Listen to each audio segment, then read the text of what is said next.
Hello, friends, and welcome back to Stories About Entitled People. Let's start our video with the story in which our OP faces a customer who throws a tantrum over lettuce. But before we begin, don't forget to subscribe to our channel if you're new here and turn on notifications so you don't miss a new video every single day. Here we go. I cut lettuce how they wanted. I work somewhere that sells pizza. At my store, we don't get the veggies pre-cut, we cut them by hand, minus the mushrooms and black olives. This includes lettuce, tomato, green peppers, and onions. A customer ordered taco pizza. It's topped with cheese, lettuce, tomatoes, and chip crumbles. He called in after getting home to yell at an employee about the size of the cut lettuce. Then he came in and threw an absolute tantrum over the lettuce, like full-on meltdown, cussing at the employees, yelling at other guests who were telling him to calm the F down. Well, last night he ordered again. In all caps, in the notes he ordered online, he wrote, "Cut the effing lettuce smaller." All right, bet. I took the measured amount of lettuce out and minced the F out of it. It was basically lettuce confetti when I was done. Topped his pizza. He checked it before he left and said, "Are you effing serious? This is ridiculous. I'm not paying for this, and I'm never coming back again. You people are effing stupid. I'm calling corporate." To begin with, it was like in 1 inch by 2 inch, so not even that big at all. Literally, no one else has ever complained. And the order description says chopped lettuce, not shredded, so we're cutting it to spec anyway. One of our teenage employees quipped to me that if he thinks the lettuce is so big, they feel sorry for his wife. Lettuce seems weird on pizza. But yeah, screw that guy. And our second story. You wanted zero idle time in Teams? Okay, we can do that. This story's from a few years ago. It's how I helped my sister and somehow got her company to willingly bypass their own idle time requirements. Her company worked from home after the lockdown and stayed working from home. At first, they required an always-on camera system, but that quickly went away as the amount of unintended nudity that comes from your average household is quite startling. Then they went with a system that tracks your idle time in Teams. The amount of write-ups, meetings, group meetings, and eventual terminations for what was the dumbest requirement ever caused my sister to ask for help. She sent me an Amazon link for one of those USB sticks that jiggles the mouse. I told her don't use those, as even lazy IT can detect them. At the time, Amazon wasn't selling mechanical mouse turners yet, or at least at reasonable prices, so I looked at building one. I found an STL file for this flowery mouse holder, which I modified to be just straight monocolor and 3D printed it. I cut out 1.5-inch circular disc and put it on a weak motor and connected it to a power source through USB. I set the wheel to spin every 1 to 12 seconds for a total of 2 to 5 seconds at a time, but ran into an issue. Sometimes the disc spinning would not actually move the mouse. I found a company that would print stickers at $1 a sticker if I ordered 5 of them, so I found this basic pattern of squares and lines crisscrossing each other and had it printed to just under the dimensions of the disc. I stuck it on there and the mouse turner worked perfectly. I quickly ran into another issue. Since the disc was raised, it quickly got hung up on the mouse with the sticker. So back into design I went and made it where the dimensions were slightly larger for the base and set it where the disc would be 2 millimeters below the actual mouse. After printing it, the mouse sat on the cradle and the disc spun without touching. The mouse cursor would randomly just move in weird directions at the times the disc spun. So with all that out of the way, I got a free lunch out of my sister and delivered it. It hooked into her laptop USB port, never being detected, and would turn her wheel, decreasing her idle time down to 0. Within 2 weeks, she was recognized as a top performer. She was watching crime dramas with her volume at max until she got a notification that customers submitted a request. In other words, her productivity stayed exactly the same. So she calls me up and asks if I can make more of those. Thankfully, I saved the STL files and could order more stickers if I needed. I told her I could make each one for $25. The cheapest on Amazon at the time were like $50, and it only cost me roughly $12 to make them, which went down to $8 to make them at the end. She said several coworkers were asking her about it, and she said she'd just give them my number. Within a month, I'd built out 50 mechanical mouse turners, which was kind of a waste as this company only had 32 employees. I miscounted. Sometimes I'd meet 5 or more of her coworkers at a restaurant at the same time, just so I wouldn't have to drive all over DFW. Then one weekend, I get a call from the CEO of that company. See, all of his coworkers were using these mouse turners, and he wasn't. So when the company published the report on idle times, he was abysmally low. The phone call was one of the most surreal I've ever had. At first, he thought I was one of his employees. I told him I wasn't. I worked for a waste management company. I don't, but I wasn't about to tell him.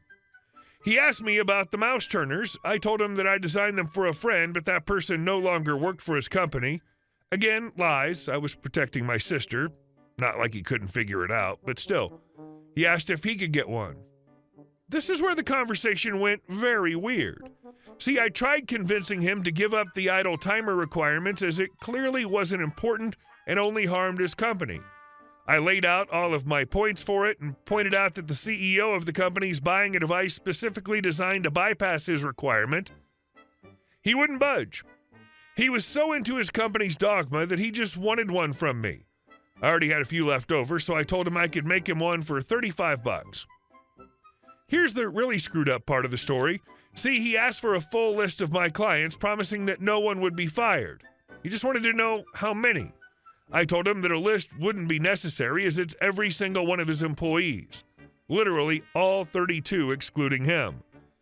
His response was to have the company reimburse each employee the $25 for the mouse turners and set it up where his company would contact me each time a new employee started. I said I had 10 left over from the initial batch of ones I made and can just give him those and have him contact me when he runs out. He agreed. Well, that kind of never happened as a company on Amazon made what's basically the same thing I was making for like $15. Theirs is much nicer than mine was too, LOL. So a company set idle time requirements which caused issues at the company. Now the company buys devices for each employee so that bypasses the idle timer. Edit. A lot of people keep bringing up PowerShell scripts, analog watches, a weight on your space bar, or any other device that does it digitally or with regularity. I designed mine to have randomization in it. The reason's simple. IT departments can detect those USB thumbsticks, can detect PowerShell scripts that move your mouse. They have usage reports that show your mouse moved one time each minute exactly on the minute mark.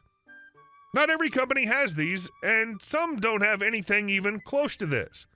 But some do, and this device was designed to be as undetectable as possible. One of the guys I gave this to said he has zero work to do until after his lunch break, so what he does is simply log in, set the mouse turner, and go back to sleep. He has his volume at full blast right by his ear, so if he gets a Teams message, it wakes him up. When improving a metric becomes a goal, it ceases to be a good metric. And our last story. Neighbor's fence is 8 feet into our property, and now they want us to pay to move it. So my husband and I recently bought a house from his parents. Before we moved in, they had tenants living there. The tenants never bothered my in-laws about any issues because the rent was ridiculously cheap for them, so they just stayed quiet. After the tenants moved out, my in-laws went to check out the house and noticed something strange. A fence had been put up in the backyard that wasn't there before. Fast forward to when we bought the house. We had a survey done on the land, and surprise, surprise, the neighbor's fence is 8 feet over into our property line. We knew this was going to be an awkward conversation, so our contractor, being a nice guy, offered to act as a third party and talk to the neighbors for us. He went over with a signed letter by us, politely asking them to move the fence back. Here's where things get tricky. The neighbors claim that 10 years ago, they went around asking everyone if they could put the fence up where it is now. Our tenant never said anything, and there's no written proof they asked our in-laws. Apparently, they spent $12,000 on the fence and now say it had cost $4,000 to move it back. And, of course, they told our contractor that we should be the ones paying to move it. We really don't think that's fair. We had no idea the fence was on our land, and there's no proof they got permission from my husband's parents. We don't want to start off on the wrong foot in the neighborhood, but at the same time, this is our property. For some more context, we're in California, and we only found out about the fence being over the line when our contractor pointed out we might have more land than we realized. That's when we did the survey and saw the issue. I did a quick Google search, and from what I found, adverse possession in California can happen after 5 years if they've been paying property taxes on that land as well, but I highly doubt they did, so I don't think they'd win if this went to court.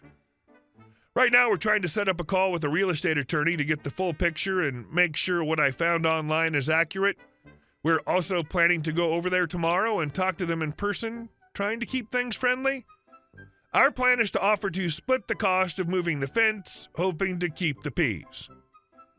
Update. They rejected our offer. Time to play hardball. Well, we went over there, tried to be reasonable, and offered to pay half the cost to move the fence back. They flat out rejected it.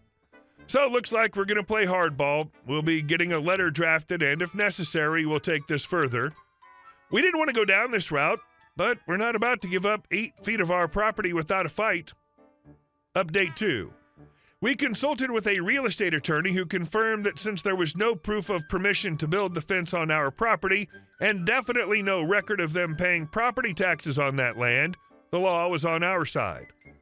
Our attorney drafted a formal letter outlining the property boundary according to the survey, the lack of any agreement for the fence payment, and the legal steps we were prepared to take if they didn't move the fence back to the correct property line. The letter was pretty clear: move the fence back or face a lawsuit. We sent the letter, and within a week we got a response. They agreed to move the fence back to the proper boundary at their own expense. Turns out they didn't want to go to court over it either, especially when they realized they didn't have a leg to stand on. The fence was moved last weekend, and now we've got our full backyard back. It's amazing how much bigger it feels with that extra 8 feet. We even had a friendly, if slightly awkward, chat with the neighbors afterward, and I think we're all ready to just move on from this. So it took a bit of a fight, but in the end, we stood our ground and won. Thanks to everyone for the advice and support. This community's awesome.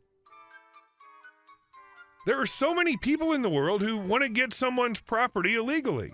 It never ceases to amaze me. Hey guys, thank you all for watching the video. I'll see you in the next one.